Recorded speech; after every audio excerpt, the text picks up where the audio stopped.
name's Yvonne. I own the Video Underground in Jamaica Plain. Been here for about 2.5 years, and I've lived in Jamaica Plain about 10 years. I like that I'm my own boss. It's hard to be a boss. That's the hardest part of owning a business for me, has been being a boss. Because it's like, I'm friends with all the people that work for me, and it's this like weird boundary. Saturday afternoon and you see at the bar. You left so early, we've got hours till the last call. I always thought JP was different from a lot of other places I've ever lived. It was the first and only place I've ever lived where I felt really neighborhoody, and I felt a real sense of like neighborhood and community. It's like kind of like a little Sesame Street-ish, like you walk down the street and people will like wave at you and say hi, or people will smile even if they don't know you. Like that doesn't happen in a lot of places. Boston is so racially segregated, to a point that friends of mine from other cities, it's the first thing they notice when they come to Boston. They're like, what, you know, why are there only white people in this restaurant or bar or wherever we are, you know. It's very racially segregated, and I think that Jamaica Plain, a little bit less so than the rest of Boston, is like there's more of a mix of people, and people mixing socially as well as just like residentially and how they live together. 5, 4, 3, 2, lovers on a lock.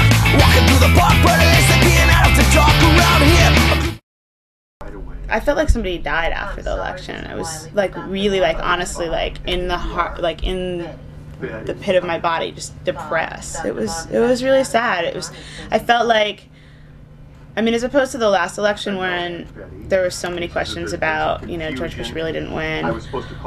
Like this one, you know, appeared legitimate in terms of voter turnout, and it's sad to think that that many people in this country voted for him, that like believe the bullshit and or don't care about anybody else except themselves. And it's so disheartening to feel so unrepresented by your government and by your, you know, president, who's just the biggest joke in the world.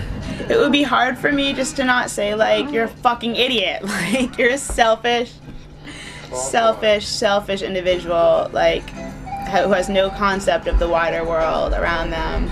I went to a really conservative high school where I was super like crazy liberal girl, and I spent 3 years there with these kids and a lot of teachers that were like the reddest people you'd ever meet, like the most conservative Republican, like 15-year-old kids, you know, who didn't even like know shit about the world, but I don't know, because their parents or whatever.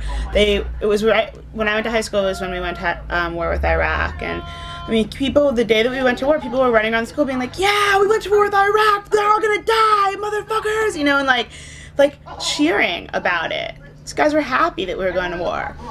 And I started an Amnesty International group at my high school. This is how I explain my high school to anyone that I'm trying to show how conservative they were. And kids and some teachers called me a communist in assembly because I wanted to let criminals out of jail. Amnesty International, widely known and respected international human rights group, right? And I was a communist. The